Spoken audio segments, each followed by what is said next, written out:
oh, I've been waiting for this. But like actually, like not the meme joke that's very dead at this point, but like actually I've been waiting for this. A few people suggested this video to me, and I looked at this and I was like, that's a great idea. That is such a great idea. And I cannot wait to see how this unfolds. I imagine that a lot of the rivals will be up there, right? I mean, we've got Paul. He's got his Electivire. God, it's been a while since I watched the anime, wasn't it? Iris is supposed to be a champion, but I don't really know how she functions in the anime. Obviously, I think there's probably some power creep in the later series where everyone gets strong. And then, of course, there's like this Tobin.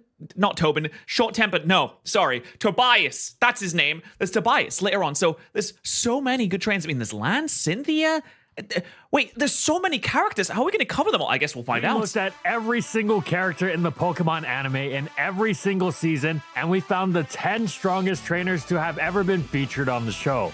Well, every single trainer. We're talking from Metapod Bugcatcher all the way to... Who's the last one? I guess the current day. I haven't watched an episode of the current day anime. Maybe I should. Is it good? Is it worth a watch? I would imagine that most people that do watch it would say yes, but I fell off around Generation 4 after Infinite did his Super Saiyan 3 moment and absolutely destroyed Paul. Sorry, spoiler alert. I kind of fell off that. I didn't really watch the Generation 5 anime. I tried to. I watched that first episode and I saw Pikachu get absolutely slammed and dumpstered by a Snivy, and I was like, this doesn't really seem like my kind of thing, to be honest. Doesn't really seem like I'm going to enjoy this that much. But who knows? Maybe it's time to jump back in. In this video, we will be ranking them by their competitive Pokemon prowess in order to truly determine who is the best there ever was.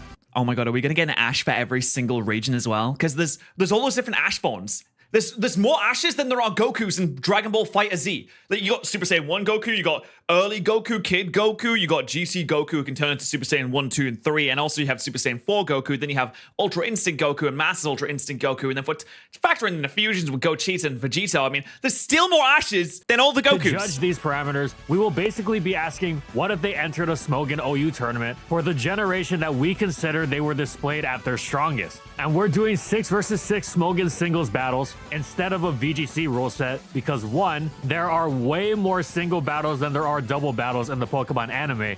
Yeah, that makes sense. I'm currently like a VGC head right now. Like, I go through phases. Early when I started my YouTube channel and when I started doing Pokemon content, I was like, I was a big Smogon head. Huge Smogon head. Love my singles.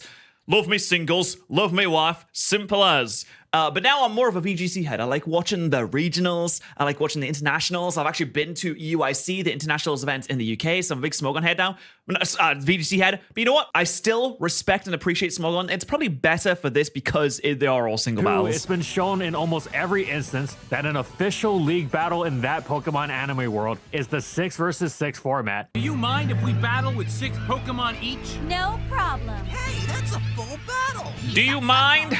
And 3, the Pokemon anime does not take double battling seriously at all. We're looking at you, Thunder Armor Swellow.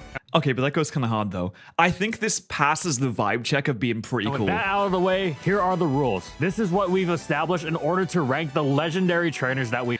And I also think that having doubles Pokemon have combinations with each other is a really cool concept. But before we get to that, have you looked at your browser lately? Like the one you're watching this video on? Probably looks kind of boring. Well, it's a good thing this video is sponsored by Opera GX. Ditch those boring browsers that eat up your RAM while using them anyway. Like, seriously, how are you supposed to play games when Chrome is eating up so much RAM? Opera GX has an awesome feature known as the GX control. Now you can just set a RAM limit of how much Opera will use, and you don't have to slow down the rest of your computer just to use a browser. Like, look at how much less RAM Opera is using compared to Chrome here. And not only that, but Opera's aesthetic is customizable thanks to the mods. Since I know a lot of my viewers are into older games in history, GX boy looks pretty sick. To this retro arcade theme. Every part of Opera is customizable, from the background music, opening and closing tabs, keyboard sounds. If you can think of you can customize it.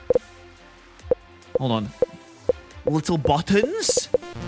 Space Marine. I especially love this Pokemon Emerald theme. One of my favorite Pokemon, honestly, video games of all time. I feel like everyone that does an ad for Opera GX uses that theme. I feel like if I were to be asked to do an ad for Opera GX, and I said yes, this is the theme I would use. Effects. But that's not all. There's even AI built into the browser. Now I can use ChatGPT or ChatSonic at a moment's notice. And if I want to stay up to date with the latest gaming news... that's actually a really good way to do research for this video, though. Rather than watching every episode of the anime, you could ask them like what are the Pokemon that were used through episodes this and this, and like what were the trainers? Because I would imagine that they like, of all the ways to use AI research of gathering data, seems like probably one of the best. There's GX Corner, which tells me everything that's going on in gaming. Skyrim. Ooh, new Zelda game. Finally, changing browsers has never been easier. How did you find out about the new Zelda game through Opera GX? Boom, your new default browser with everything you originally had. So what are you waiting for? You could save so much time! And get a top-notch one, and use my link in the description below for and free? Download Opera GX for free Surely today. that'll be And jesting. thank you so much to Opera GX Surely for that'll be spinning sponsoring this yards. video. Without a penny We're spent? gonna judge them by the generation they are the strongest in. 2, we're counting every Pokemon they have ever acquired, even if they have released Are they them gonna fully in the evolve them, anime, though? until the generation where they are being ranked. For example, if Wait, Ash Giovanni's acquired getting a Heracross Mewtwo. in Gen 2, but we consider Kanto Ash to be his strongest iteration, spoilers, he's not, but just an example, Heracross will not be counted as Ash hasn't met him yet. And also, yes, this means Ash Oh, so there's only going to be one form of Ash in this. still has Raticate for the purposes of this video. 3, we are He has Raticate. Wow, I mean that's gonna change everything up here. Maybe you're adding the Raticate. Maybe that was too crazy. Maybe we shouldn't have. Oh, let's just chill out, guys. Okay. I mean, that's just gonna skew all the results, judging obviously. them by their full potential in the Smogon tier. Because let's be honest, their movesets are really bad in the anime. 4, each Pokemon will get points based on their Smogon tiering of that generation. So we're saying if these trainers really tried their best and really invested in learning competitive rather than being stupid and dumb like they are in the anime, well, maybe not stupid and dumb, but you know, not the best trainers in the world, then where would they land? I like this. This is a really cool concept. Like Uber, OU, UU, etc. But rule number 5, we are not evolving the pre-evolutions, as this is their punishment for being an anime character. The point distribution here are as follows on screen. And to account Ash for still any has potential Gudra. ties with the point system, we also have invited an expert panel of Smogon battling champions like PokeAim MD, Joey! DKC, and Jimothy Cool to rank these trainers by Let's their competitive go! synergy on a scale of 1 to 10. And we are mainly looking for exploitable battle strategies. Yeah, I know for a fact Joey's one of the best singles battler of all time. He's absolutely fantastic. So this is a great idea. And finally, rule number 6, each trainer must have 6 known Pokemon. So unfortunately, Oh no, Tobias! that means Tobias is disqualified, as he many never does he have, showed his 2? full team of 6 for being too powerful. All right, now with all that He was too goated. out of the way, let's get into number 10. Kicking off our list, we have the original Giga Chad in the Pokemon anime. Oh, Gary. The dude that brings his own Yeah, to be fair, he has like what? He has like Machamp. Well, does he? I don't know if he has Machamp specifically. Actually, he has Arcanine. I think he has Machamp. He has Rhydon. cheerleader squad That's everywhere in Blastoise. his sports car, who then somehow got a PhD in Pokemon science and proceeded to get a real job. And He's actually just a prodigy. I feel like there should be a show based on him because he's him. It's like we watched the show based on the guy who is trying to be Gary instead Oak. of being a competitive Pokemon player, we will be judging Gary by his strongest possible lineup, which we believe is achieved in the Gen 8 arc of the anime.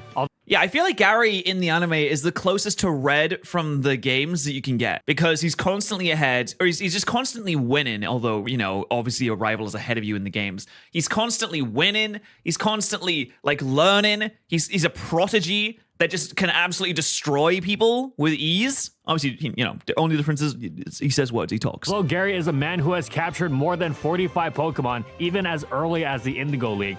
I want you to know that my grandson Gary has already caught 45 Pokemon. All right, Oak, shut up.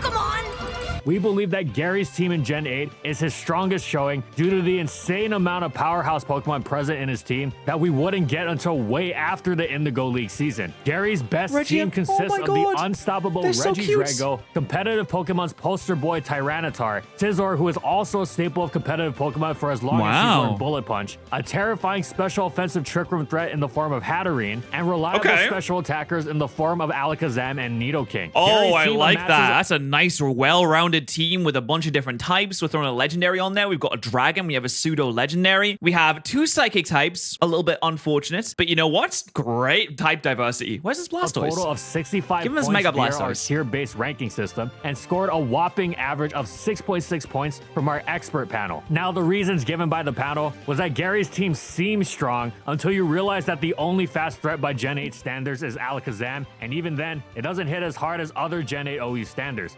Honestly, just throw a choice scarf on the Reggie Draco, you're fine, The rest mate. of the team is slow and strong, but they're not like Mel Metal Strong, who is a Gen 8 OU staple. And Scizor is Gary's only source of priority. But out of all the anime characters that have appeared in this show, it's still very impressive to even appear on this list. So that's it for Gary. Smell you later. But for our next trainer, I'm gonna be honest, I had no idea who this trainer was until making this video. Wait, is it Elaine? Alan? Is it the Mega Charizard Shout fella? out to our competent writers that we lock in the FSG basement for investigating this trainer's skill. When I asked who this was, Oh, Sawyer? Actually, though, who is this? my writing staff just showed me a quick screenshot of his team, and that's all I needed to know. This team is veritably insane. Sawyer's biography states that he's a fan of the Hoenn champion Steven Stone, whose, spoilers, is not featured on this list because unfortunately he never actually showed all 6 of his Pokemon in the anime. But he's just too goated. Sorry, there's too many guys that are too goated for this list. Look at this guy's team for Gen 6 OU. Able to Mega Evolve what's presumed to be his starter Sceptile, Sawyer sports a team full of Pokemon whose Pokedex entries literally state that they can nuke whatever is in front of them. A team of Mega Sceptile, Salamence, Slurpuff, I'm sorry, Slurpuff is such a funny addition to that. Come on, I mean, you've got to wrap it up with some good. He's got a big ice weakness right now. Big ice weakness. Clawitzer, and even the good old Hyper Beam Slacking becomes a lot more terrifying when you find out Sawyer's final Pokemon, the undisputed Uber tier Pokemon that is pre-nerf Aegislash. Sawyer is a trainer who does not mind losing in order to learn, but clearly this trainer has learned well with his Pokemon choices. This dark... Where did he find a Slacking? Oh, I guess he must be from Hoenn. If Sceptile was the starter, he must be from Hoenn. Contender on this list scored a total of 70 points in our tier-based system and was awarded... Oh, but Pat, it's the X and Y anime. He's clearly from Kalos. I mean, he could be from Hoenn. I don't know. I didn't watch the show. Sorry, buddy. Well, you know what? You want to know my excuse? I didn't see it. I haven't done my research. A 4.6 by our panel of experts, and here's what they had to say. The main criticism they all had was that Sawyer has a lot of offense, but has no defensive backbone for his team, and Slacking is useless. True. Yeah, I agree with that. Slacking is good as a nuke because you can just choice scarf it and get impact, or choice ban and get impact and just get a kill. Sawyer has definitely earned a spot in the hearts of competitive battlers. But this next person on this list, I'm sure you fully expected to be here. Ash. Cynthia. Okay. All right. I'm just terrible at predicting, apparently. Still not that good. Sorry, guys. Anyways, we have another champion who made the... Just kidding. We know you felt a lot of trauma. Oh my god. You hit me with the triple runaround. I got the reverse. My heart did flips there. NPC video. But fortunately, Sinnoh's champion Cynthia is here to redeem herself. Cynthia's ranking is kind of a weird one. Because of the order of her anime appearances, most of her team was actually revealed in Gen 8 as part of the anime for the World Coronation Tournament. Honestly, you have Paul to blame for this because Paul but she uses her game Garchomp when he all right.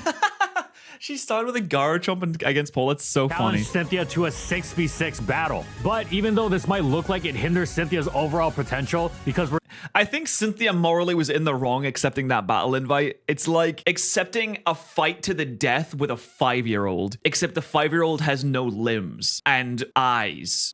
Come on, I mean, just don't do that.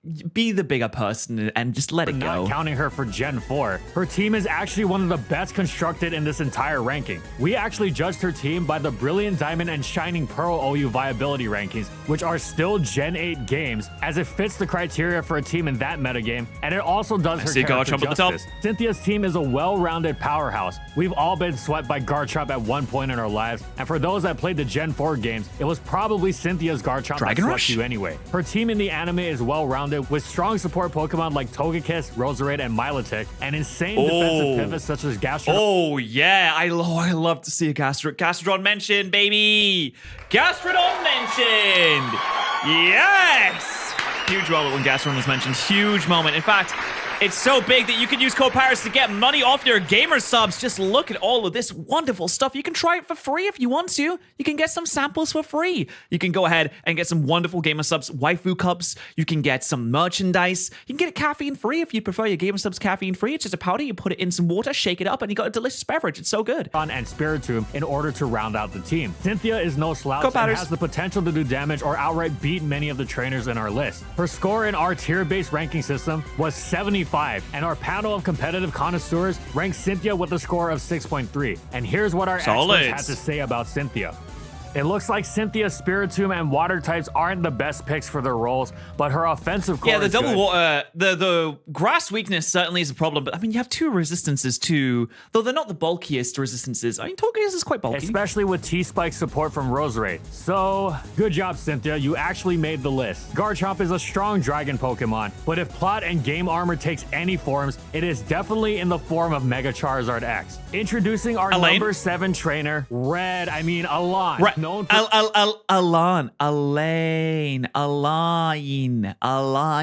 Why is the I there? Making almost every Pokemon anime follower salty after defeating what many consider Ash's strongest lineup, or at least until he actually did win something. Alon is a terrifying trainer in his own right, not only being the proudest Charizard stan in the planet, but I mean, honestly, I think the best part about this guy is his drip. He just has a great outfit. His can actually Mega Evolve. The rest of Alon's team is certainly no pushover either. Just look at this Tyranitar, Weavile, Metagross, Tyranitar, Metagross, Bisharp, and Weavile, with the odd one out. Oh wait, why we got so many dog types?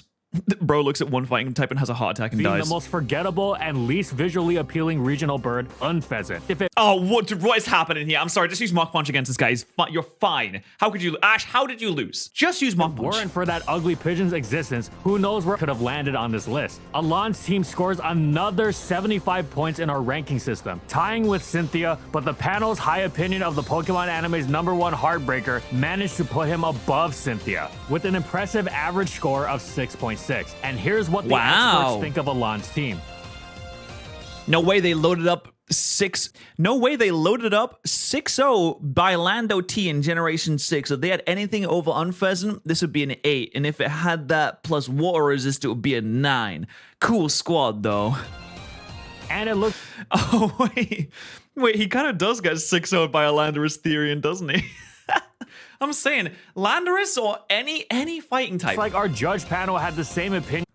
Alon's packing some C-Race power and bulk. Most of his team is initially slow, but the potential for multiple speed boosters as well as 2 priority users also helps in that regard. And one of the priority users, Weavile, is very fast. Alon's other 5 Pokemon are generally good. The fact that he's got a team slot spent on a non-entity that is Unpheasant doesn't really matter. About Unpheasant.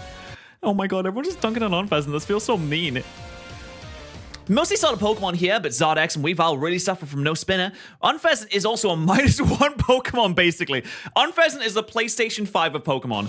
And with that, Alon ranks proudly at number 7. And probably it doesn't even let default in most of your minds anyway, after that heartbreaking loss in the Kalos League. But this next trainer has not only beaten someone on this list in the anime, Giovanni's got Mewtwo. It actually be way more terrifying if Jesse, James, and Meowth actually did their jobs in any of the episode. Number 6, Giovanni. They say some people age like fine wine, and Giovanni's Gen 1 team has certainly done so, featuring strong Pokemon in the Gen 1 metagame like Persian, whose guaranteed critical hit rate we're with doing this in Slash Generation makes it 1. deceptively strong. That's right, it does have guaranteed crits with Slash because of how the Generation 1 crits work. Gen 1 staples like Rhydon, Cloyster, and even Golem. Viridian City's ground-type master is no slouch. Even some of his lesser Pokemon like Kingler still has a OU niche due to being the highest attack stat Pokemon that also knows Swords Dance in Gen 1. However, the crown jewel that elevates Giovanni's team to a different level is arguably one of the most broken Pokemon of all time. Gen 1 Mewtwo. You don't Wait a minute, is there even Ubers in Generation 1? I mean, I guess there are. You don't even need to know anything about competitive battling to know that Mewtwo is busted. Just look at how Mewtwo dumpstered every trainer who defied him in Mewtwo Strikes Back. The circumstances of one's birth are irrelevant, but the gift of life will be swiftly taken away if any trainer engages in a battle against Giovanni's man-made horror. Giovanni ranked a total of 75 points, tying with Cynthia and Alon, and the cabal of esteemed gentlemen that helped. Strong Pokemon, weak Pokemon. These are only the selfish perceptions of people. Just kidding. Win with Mewtwo! Whoa! Yeah! Mewtwo, baby! Helped us with the panel, gave him an average ranking of 7.6. Whoa, there's some disparity here. Allowing him to win the 3-way tie. And here are their opinions. Hard to hate on this team because Mewtwo is amazing. About the sheer power of on one side, Giovanna has Mewtwo, one of the greatest Pokemon threats, is making low makes him competitive. On the other, it really has to because the rest of the team's base stats are quite low. Go clean up. I mean, this is in Generation 1, though. Mewtwo. But know that if Mewtwo is eventually worn down and taken out, the rest of the team crumbles. Mewtwo is obviously the best Pokemon ever. True! Still, what a terrifying trainer. We can truly tell why Jesse... I'm kidding. Maractus is the best Pokemon ever, obviously. And James are so scared of failing the boss when putting his team into perspective. And with that, Giovanni has earned the number 6 spot on this list. But our next trainer is a formidable one. Who in the gods? Oh, it's Brandon. It's Reggie Boy. Everyone post your favorite Reggies. Oh no, did I take the Reggie sound effects off my soundboard? Well, now I'm just sad. Well, what do I have on this? Okay.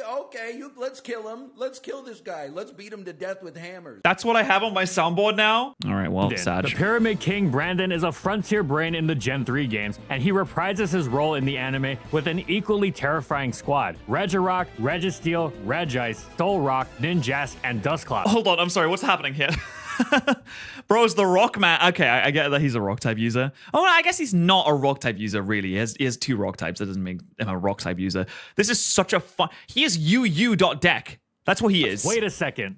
Wait, why is Solrock and UU? What's happening here? Regis, Dusclops, and a rock in Gen 3? Hold on. Did you guys seriously think that False Swipe Gaming could make a video without recognizing the honorable age-old strategy of blowing up in your opponent's face? Pyramid King Brandon embodies everything that made Pokemon Coliseum's Codell a demonic entity. His team is perhaps even more terrifying with the addition of Ninjask as his final Pokemon. Just imagine the thought of tanking a speed-boosted Swords Dance explosion in Gen 3. You can't even imagine it. You're already dead. There's a reason why Brandon defeated Ash in his first encounter. This trainer is amongst the upper echelon of Pokemon battlers, not only in the anime, but probably in God's history. name is that ball? Brandon ranked an impressive 80 points in our tier ranking system, 80? with a team that consists exclusively of Gen 3 OU, Borderline, and UU Pokemon. But unfortunately, our expert panel wow, they don't like it. Brandon with a 4.3 score, perhaps out of jealousy, or perhaps out of necessity to gatekeep this monster. But here's what they had to say. Bad, just bad. You can try solo with Dusclops and the Regis can boom this gen. Like they all agree that the Regis are underwhelming and competitive, despite but they're cool, not being though. allowed in UU and any standard Gen. But if you had a Regigigas, he'd be even worse. 3 team would body them. Oh well.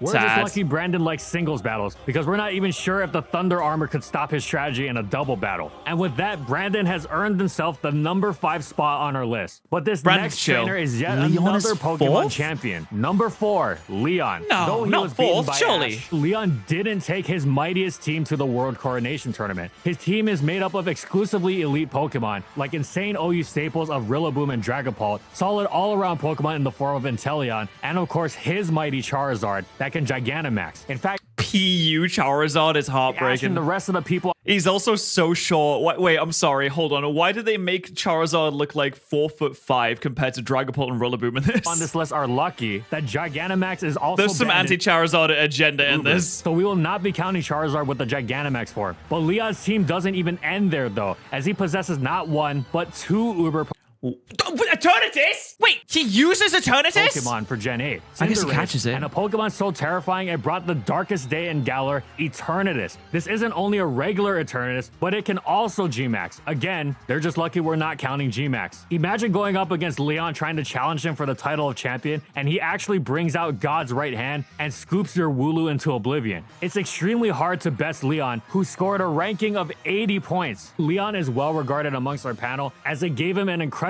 average score of 8. Okay. The only reason it's not 10 is because Raw Charizard isn't so good. Eternatus and Dragon Ball is simply carry. But what about ice type moves though? What about Mr. Like Charizard and Inteleon are weak links as expected. To be fair, Leon expects Zard to G-Max, but luckily his other 4 Pokemon are very powerful. I mean, G-Max Zod is really good too. That G-Max move is crazy. Creep tiering rung, who could possibly be above such a monster? Well, this next character has snatched victory from the hands of defeat on countless occasions, and especially against Brandon and Ash? Leon. I mean, this list wouldn't be complete without our protagonist, right? Number 3 is Ash. I wonder if that do you guys remember that Pokemon Snatcher, the poacher, the one with Salamence? I wonder if she's gonna be on this list. I mean, Salamence is a good start. That's right, Ash. Are any champions? I mean, there's Diantha. Lance is kind of mid. Lance kind of mid, to be honest. A little mid. Diantha might be on it. Mega Gardevoir's kind of heat. Actually made the list. It took him a while though, because we will be judging Ash by his theoretically strongest Gen 8 team. Look, we can't really blame Ash for his lack of growth as a competitive battler. Yeah, he just didn't know how to evolve his Pokemon. And that's fine, because they're friends and they love each other. He's been 12 years old for around 20 years now. However, in the end, Ash managed to acquire an impressive roster of extremely threatening Pokemon. He'd probably be #1 if he just evolved most of his Pokemon, if we're being real. But yeah, but that's not anime. That's not friendship. That's not buddy. Regardless, just take a quick look at the team that we selected for Ash. Charizard, who has been roided Dude, he would have had a Garchomp. Are you serious? in the terrific valley, and a powerful sun-inducing strategy to boot with Torkoal. Oh, Ash has already proven that he's a force to be reckoned with. But look at the rest of his team. We have yet another trainer with 2 Ubers. Dracovish, Naganadel, and even non-Ubers like Melmetal and Dragonite would make— Whoa! You had a Dragonite? What do you get? Where's Pikachu? You simply cannot have a Ash team without Pikachu. I'm sorry. Pikachu's not very good, actually. Trainers second-guess themselves against Ash's might. This team is so strong that it's hard to imagine anything above it. In fact, it looks like the team we would actually make as a 12-year-old if we're playing through Sword and Shield. There's a reason Ash came out as the victor in the World Coronation Tournament. Ash's team scores an impressive 85-point ranking, scoring 5 points above Brandon and Leon. Our panel also highly praised Ash, ranking Ash at an impressive average score of 8.3. And here's what they had to say. Sun is, I mean, honest, dude, if you Gigantamax that Zod in the sun, it's going to be good, doing crazy damage. But lacks in the speed department a bit. Still, he just hits so hard. It's hard not to be overwhelmed by his team. Now I know what you're thinking. With that team, which trainer— Damn, this music in the background is really good too. Could possibly rank above the protagonist? Is that Diancie? They're gonna put some champion in this. It has to be at least. There's got to be at least one champion. Surely it's got to be at least one champion, maybe 2. I can't think of any other characters that might be good though. Even possible? Well, all you competitive Pokemon fans out there, this one's for you. #2, Paul. Oh, right, it is competitive Paul. Players, it's you. You are above the monster that is Ash.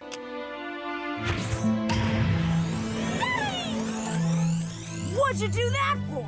There's a million Starly as strong as that one. Soon as I run across a stronger one, I'll just grab it. You'll just what? Paul is by far I'll the just most grab it. unlikable They of just Ash's let you do rivals. it. God, poor Chimchar, man. Honestly, the Starly got lucky. Wait, Ash, don't stop him from releasing the Starly. That thing got lucky. That thing got away from him. I don't care if you did get injured. To be captured by a bunch of losers, useless. But Paul knew better, and he clearly saw that Chimchar had bad IVs. His over-the-top He saw it had bad IVs. Let me look at your stats, Chimchar. competitive attitude has propelled himself into the #2 ranking on our list. Paul's Gen 14 is actually insane, possessing no Ubers, but unlike Ash and Leon, he doesn't have random NU Pokemon to lower his score. Every single one of Paul's Pokemon is either OU or UUBL. Ninjask, Electivire. Wait, whoa, Ninjaskis? I guess with Baton Pass, yeah. Ooh, you Baton Pass a Speed Boost and a Swords Dance to Electivire, and it's gonna go crazy. Oh, Weavile. And even another one of the most infamous competitive Pokemon of all time, the GOAT, Gliscor. Ooh, Gliscor. I'm sensing a big Ice-type weakness on this team. Why do people... So many of these trainers have big Ice-type weaknesses. Seriously, this team looks rip. I know he has 2 resistances, but Frostlass and Weavile aren't exactly the bulkiest Pokemon in the world. Straight out of early in Diamond and Pro OU. Paul's team ranked an impressive 90 score in our ranking system, and our panel of competitive battlers ranked Paul's team with an average score of 6.3. And here's what they had to say. Oof, I guess Paul ain't as good as competitive as he thinks he is. Maybe he should stop bringing competitive Pokemon's biggest disappointment, Electivire. See, he Oh, no, but we could with the Baton Pass, though. The Baton Pass. We need to think about the Baton should Pass. have kept Chimchar. But still, Paul is very strong tiering-wise. And again, I know what you're thinking. But we've gone over every strong trainer in the it's so sick that Infinite just absolutely dumpsters Electivire, though. Weak and strong. Who could possibly be left after naming such insane powerhouses like Leon, Cynthia, Giovanni with Mewtwo, Alon, Sawyer, Ash, Paul, Gary, and even Brandon? What? Wait, hold on. Someone's knocking at my door. I actually don't know. Whoa, what's happening? Hey guys, it's me. Go. What? Have you seen Mew? What? No, we haven't seen Mew. You're not even a trainer. What? Are you like the side character from that Horizons Pokemon Generations? What was it called? What are you even doing here? Professor Cerise told me that I should probably show up for this and I'd win some sort of prize. Oh, no. Wait, is this the real voice actor? Oh, don't tell. Oh my god, wait, is this the real voice actor? That's sick if it is. It's gonna be this way. Dude, why you? Why Mew? No, I said you. Okay, dude. Wait, this is pretty good. It's actually him? He's the best one? Number 1, Go. What is it? What does he have? We couldn't believe it ourselves when we were crunching the numbers, but since we're going by everyone's competitive potential, Go outshines all of them. Despite exclusively catching Pokemon in the anime and only battling maybe once or twice, Go has over 100 Pokemon to choose from, and his team. Oh my god, he's just got everything. He's like Kaiba from Yu-Gi-Oh! He's like, I mean, he's okay at battling, but he has every card. Can only be described as godlike in power. Hold on, bro had a... How did he get all these? Hitmonchan is a Pokemon that Go received as a prize after defeating the Karate Master. What, in his one battle? Observe. He got an Aerodactyl? He just found a Geodude? Eternatus. Uber. Yes, he gets... Wait, hold on. Whoa, I thought Leon had Eternatus. He caught it and gave it to Leon, but remember, we're including released Pokemon as well. Oh, he gave it to Leon. Signature Cinderace, Uber, Ferrothorn, and OU Nightmare for as long as this existed. Regieleki, and competitive staples in the form of Alolan Ninetales and Scizor. Wow. Oh my god, what a solid score. No trainer can step up to Go's team. Doesn't he also have a Suicune too? What's up with that? I'm pretty sure this boy caught a Suicune, didn't he? I mean, that would be a great addition to this team too if it just had one more space open. His team for Gen 8 OU tied with Paul's at 90 points, but our panel awarded him with an incredibly high average score of 9 out of 10, which is unprecedented for any other trainer on this list. All right, so-called competitive panel, what do you have to say for yourselves? Why does the Pokemon Go player get the highest score? Let me see. LeMayo, Aurora Veil into Regieleki plus Eternatus is broken AF. Oh, that's right. This is when Regieleki had Transistor at its full power, so it would give him a massive boost to electric type moves. Best Hazard Sitter and a Scizor to sweep. Cinderace is also really nice as a Hazard Swap if you... oh, yeah, Hazard, because Court Change. I forgot about Court Change too. Wow. Okay, well done. Yeah, I agree with that. Aurora Veil with 2 Ubers and Regieleki is very hard to stop from just obliterating you. You know what? We have to give props where it deserves. He's clearly the GOAT. But still, I'm actually baffled that the Pokemon trainer literally named Go. Yes, he is named Go to be a stand-in for the Pokemon Go trainers. Is the strongest competitive trainer in the anime. Hey, Ash, what's effective against an ice and fairy type? Steel type moves. Oh my god, Go. Oh my god, he's dumb. No, he's actually dumb. He doesn't know the type chart. What? Type advantages. I guess it really is hard to top such a cohesive strategy with incredibly strong Pokemon like the ones Go has. And we didn't even mention some of the other behemoths he possesses like Suicune and Kingdra. But, I mean, that Suicune got captured by a regular net somehow, so that's why it's just an... Oh yeah, legendary Pokemon, alright. Defeated by String. Okay. Honorable mention. Oh my god, I can't believe this. Well, I gotta be a good sport. I guess that makes you number 1. You Go. He's number 1. Well done, Go. Actually ever was. So proud of you. As it is for me. I always knew you could do it. I think I've watched 1 episode of Journeys. Oh, he did it. I won! You all doubted my power even though I caught all those Pokemon so easily. Now, where's my Mew? I don't have Mew. But if you had one, he'd be even better. That's it. If you made it all the way to the end, we are... How does he afford to feed all those Pokemon, though? But that's it. Appreciate you heavily for watching this. Let us know if you agree or disagree with our list. I can't believe Go's number 1. What a turn of events. Well, thank you so much for watching this. Please subscribe to Full Swipe Gaming. Let's get them to 500k. Come on, we can do it. We can do it. Get them to 500k. If you want to subscribe here, then you always can as well.